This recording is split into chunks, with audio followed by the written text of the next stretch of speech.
Shaitanirrajim. Bismillahirrahmanirrahim. Assalamu alaikum, dear students. Today we are going to start our lecture number 11 from chapter 2.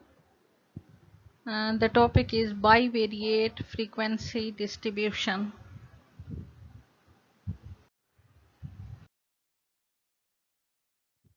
The tabular arrangement of bivariate data into cross classification is known as bivariate frequency distribution.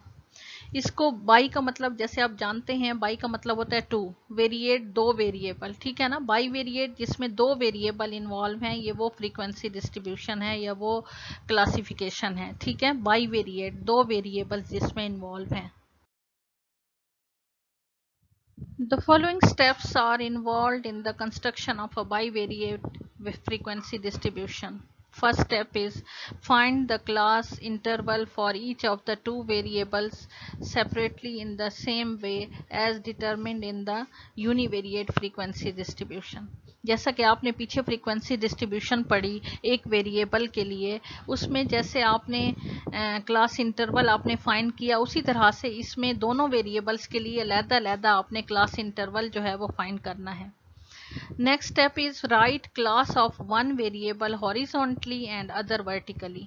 अब एक class के जो variables होंगे उसको horizontally आपने लिखना है और एक क्लास को आपने वर्टिकली लिखना है, ठीक है, उसके वेरिएबल्स को। The third step is put a tally bars for each pair of the data at the cross section of row and column.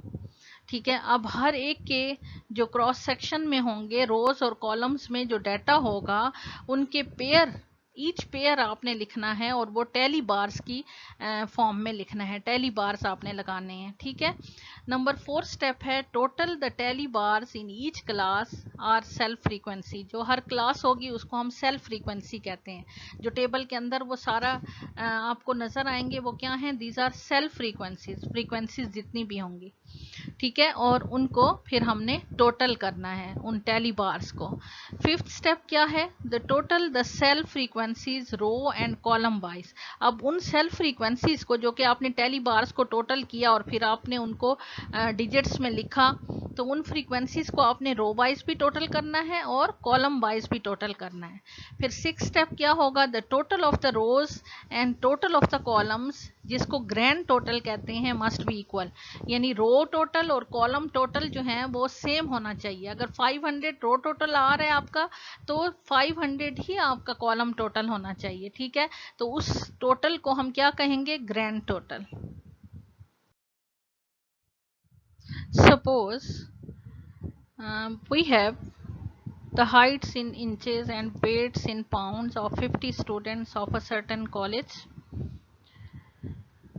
ये हमारे पास डाटा है हाइट्स का और वेट्स का, ठीक है। 50 स्टूडेंट्स हैं हमारे पास। अब इसमें हमने किस तरह से टैली बार्स लगाने हैं। सबसे पहले तो हमने टेबल बनाना है जिसमें उसी तरह से हमने फ्रीक्वेंसी डिस्ट्रीब्यूशन जैसा कि हम पीछे हम कर चुके हैं एक वेरिएबल के लिए, यहाँ पे हमने दोनों वेरिएबल्स के लिए अलग-अलग करनी है।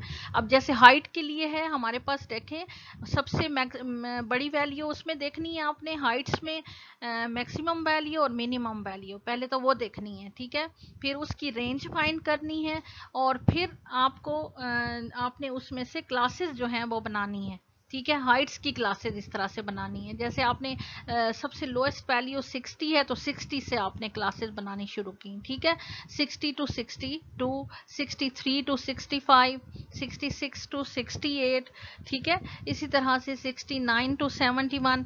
हमने क्लास इंटरवल साइज इसमें कितना लिया, हमने 3 का इंटरवल है, ठीक है, 3 का इंटरवल हम ले रहे हैं। इसी तरह से आपने वेट्स की जो है, वेट्स का जो डाटा है आपके पास, आपने उसमें भी मैक्सिमम और मिनिमम वैल्यू देखनी है, उसी तरह से रेंज फाइंड करना है, फिर उसी तरह से आपने क्लास इंटरवल साइज और नंबर ऑफ क्लासेस, और फिर उसके बाद कैसे उसकी कितनी क्लासेस बनेंगी, और फिर आपने जो है वहाँ से क्लासेस बना लेनी है वेट्स की भी। पीछे आप ये इससे पिछले जो लेक्चर था वो आपका फ्रीक्वेंसी डिस्ट्रीब्यूशन का, उसमें ये आपने बनाना सीख लिया है। अब इसमें बात जो हमने करनी है वो ये है कि इसमें हम सेल्फ फ्रीक्वेंसीज या टेली बार्स जो हैं वो हम कैसे लगाएंगे, क्योंकि हमारे पास दो वेरिएबल्स हैं। अब फर्स्ट क्लास हमारे पास हाइट्स की जो है वो है 60 to 62 और वेट की जो फर्स्ट क्लास है वो है 100 to 104। और आपने पैरेलल देखने हैं, ये जो आपको पैरेलल दी हुई हैं वैल्यूज हाइट की भी और वेट्स की भी, तो आपने इनको पैरेलल देखना है। अब फर्स्ट रो आप देखें हाइट की और फर्स्ट रो वेट की आप देखें। फर्स्ट वैल्यू क्या है, हाइट की 60 है, और इसी तरह से वेट में फर्स्ट वैल्यू क्या आ रही है, उसके पैरेलल 100 आ रही है। अब देखें आपने टैली कहाँ पे लगाना होगा। 60 to 62 जो है इसमें आपकी ये 60 वैल्यू लाई कर रही है, ठीक है, हाइट्स में आपको ऊपर नजर आ रहा है ना टेबल में 60 to 62, इसमें आपकी वैल्यू लाई कर रही है। अब 100 उसके पैरेलल वेट जो है वो 100 है।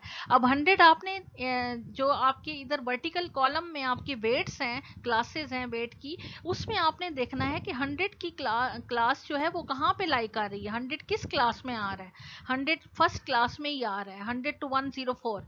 ठीक है, तो आपने एक टैली लगा देना है फर्स्ट रो और कॉलम जो है उसके अंदर, ठीक है, और वो है 60 to 62 के नीचे और 100 to 104 के सामने, ठीक है ना, वहां पे आपने एक टैली लगा देना है। इसी तरह से नेक्स्ट आपने देखना है, नेक्स्ट आपकी वैल्यू क्या है, हाइट में 62 है और आपका वेट का कितना है, उसमें उसके पैरेलल 105 है। अब 105 आपकी वेट में नेक्स्ट क्लास में आ रहा है, ठीक है, और 62 इसी क्लास में ही आ रहा है। तो आप इसी कॉलम के अंदर 105 से 109 की जो क्लास है उसके सामने आपने एक टैली लगा देना है, ठीक है, एक टैली वहां पे आ जाएगा। इसी तरह से फिर आपने नेक्स्ट वैल्यू को देखना है। नेक्स्ट वैल्यू क्या है, 61 है और हाइट की और वेट की आपके पास क्या है, 104 है। अब आपने क्या करना है कि 61 आपने देखना है किस क्लास में आ रहा है, हाइट की 60 to 62 में आ रहा है, ठीक है, फर्स्ट क्लास में। और आपका जो उसके पैरेलल जो आपका वेट है वो क्या है, 104, तो वो भी फर्स्ट क्लास में ही आ रहा है। तो आपका दूसरा टैली भी इसी उसमें लग जाएगा, ठीक है, दूसरा टैली भी आपका इसी खाने में आ जाएगा, इसी आपके बॉक्स में आ जाएगा। नेक्स्ट आपकी वैल्यू है हाइट की, वो है 70 और वेट उसके पैरेलल है 115। अब 70 देखें, लास्ट जो आपकी क्लास है हाइट में 72 to 74, उससे पहले वाली क्लास देखें 69 to 71, इसके अंदर 70 भी लाई कर रहा है, ठीक है। अब 70 यहाँ पे आएगा और उसके पैरेलल आपकी जो क्लास है 115, वो लास्ट क्लास है आपकी वेट की, उसके सामने ये आपकी वैल्यू आ जाएगी। इस तरह से आपके टैली जो हैं ये लगते जाएंगे। अब 4 टैली लगने के बाद आपके जो वैल्यूज हैं, जो 5th टैली बार होगा वो आपको पता है ऊपर लगता है, ठीक है, और फिर इसके बाद नेक्स्ट 5th और फिर नेक्स्ट 5th, इस तरह से आपके ये सारे टैली बार्स जो हैं वो आपने लगाने हैं पैरेलल वैल्यूज को देख के उन्हीं खानों के अंदर, उस रो के सामने और उस कॉलम के अंदर, ठीक है। तो ये आपके पास सारे टैली बार्स आपके पास इस तरह से आ जाएंगे। अच्छा जी, अब आपने नेक्स्ट इसमें क्लास देखें, हाइट की जो वैल्यू है वो नेक्स्ट है 64 और वेट की जो वैल्यू है उसके पैरेलल वो क्या है, 110, ठीक है। अब 64 किस में आ रहा है, सेकंड क्लास जो है हाइट वाली, देखें सेकंड कॉलम जो है 63 to 65 और उसके पैरेलल आपकी 110 है, 110 आपके वेट है, तो 110 किस में आ रहा है, जो थर्ड रो है 110 to 114, इसमें आपका एक टैली जो है वो लगेगा, ठीक है।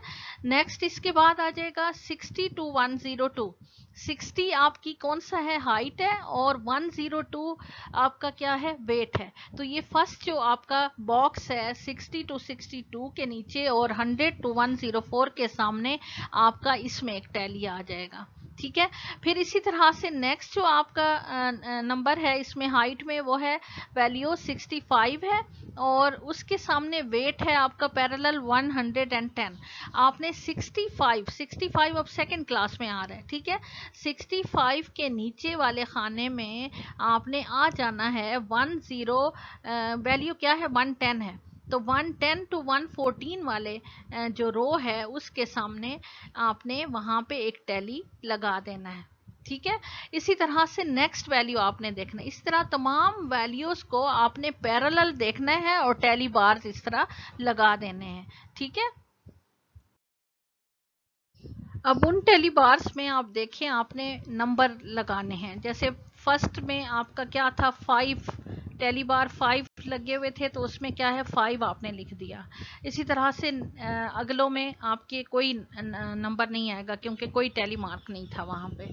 इसी तरह से नेक्स्ट पे आ जाएं आप 105 to 109 की रो में। आपका फर्स्ट जो नंबर है वो 5 है, फिर 10 है, फिर इसी तरह से 2 है, 1 है और लास्ट में कोई नहीं है।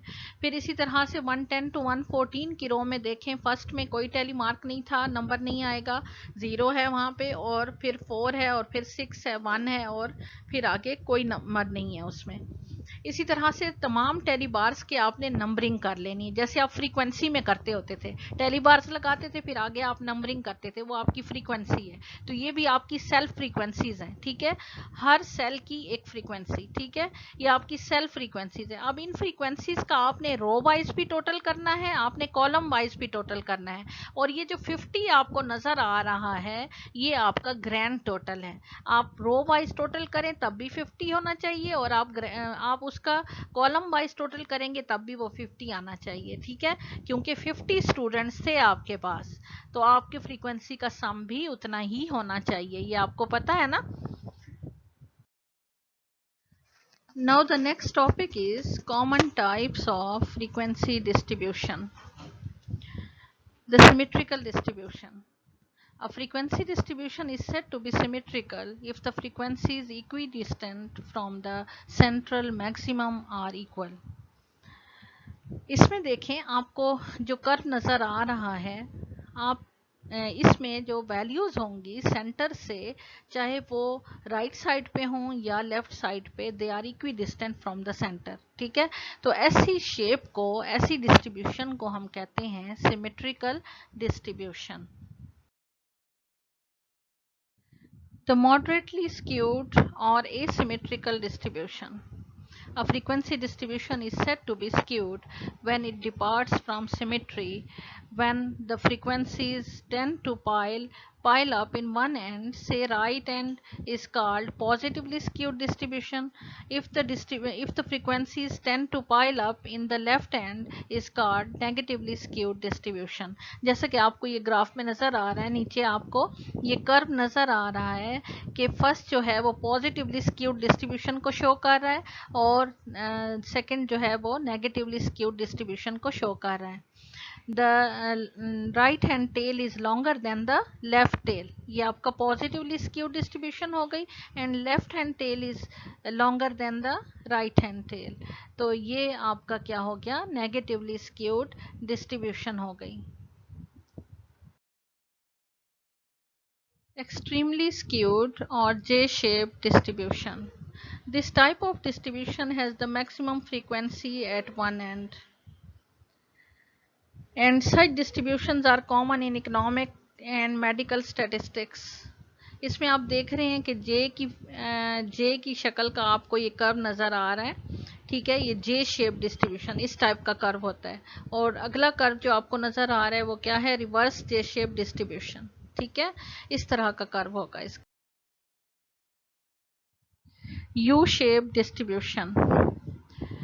In such distribution, the maximum frequencies occur at both ends and a minimum towards the center. ठीक है, इसमें मिनिमम फ्रीक्वेंसीज सेंटर में होंगी और maximum frequencies in both ends, ठीक है। ये आपको यू की शेप का कर्व जो है वो नज़र आ रहा है, यू की शेप का कर्व जो है ये बनेगा, इसको यू शेप डिस्ट्रीब्यूशन कहते हैं।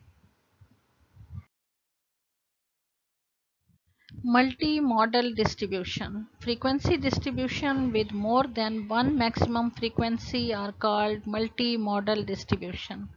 इसमें बाई मॉडल डिस्ट्रीब्यूशन होती है जिसमें 2 हम्स आपको नज़र आएंगे, ठीक है, 2 मोड्स होंगे उसको बाई मॉडल डिस्ट्रीब्यूशन कहते हैं। A distribution with 2 maxima is called by model distribution, उसमें 2 मैक्सिमम आपको नज़र आएंगे, ठीक है। इसी तरह से